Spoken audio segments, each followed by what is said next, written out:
ఇదేం లడ్డురా బాబా ఇలా ఉన్నాయి ఎర్రగా, చూడడానికి బాగున్నాయి కానీ తింటే ఎలా ఉంటాయో ఏమో. పొరపాటు పడ్డారండి. లడ్డు చాలా బాగుంటుంది. అదే అండి, ఇప్పుడు అందరికీ ఎగ్జామ్స్ అవుతున్నాయి కదా పిల్లలకి, వాళ్ళకి ఎనర్జీ కోసం అని చెప్పి క్యారెట్ బీట్రూట్ కలిపి లడ్డు చేశాను. క్యారెట్ బీట్రూట్ పొట్టుని పడేయకండి, ఆవులకు పెట్టండి. ఏ పొట్టునైనా తీసుకుపోయి ఆవులకు పెట్టండి, మంచి ఆవులు తింటాయి. క్యారెట్ బీట్రూట్ని తురుముకొని దానిని నెయ్యిలో వేయించుకోవాలి.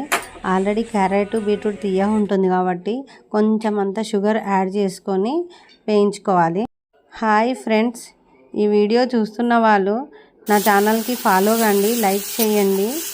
మీ సపోర్ట్తో ఇంకా ముందుగా వీడియోలు చేస్తూ ఉంటాను.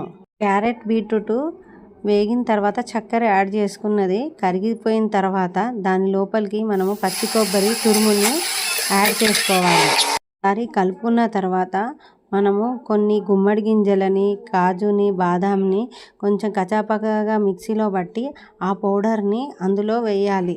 అప్పుడు వాళ్ళు కాజు బాదం కానీ తినరు కాబట్టి ఇలా అయినా మనం పౌడర్ చేసి వాళ్ళకి తినిపిస్తే చాలా మంచిది.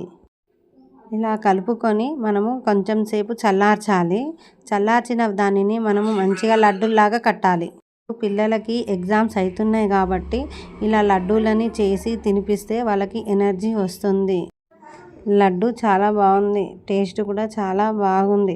మీకు గిట్ట ఈ వీడియో నచ్చినట్టయితే లైక్ చేయండి, షేర్ చేయండి, సపోర్ట్ చేయండి.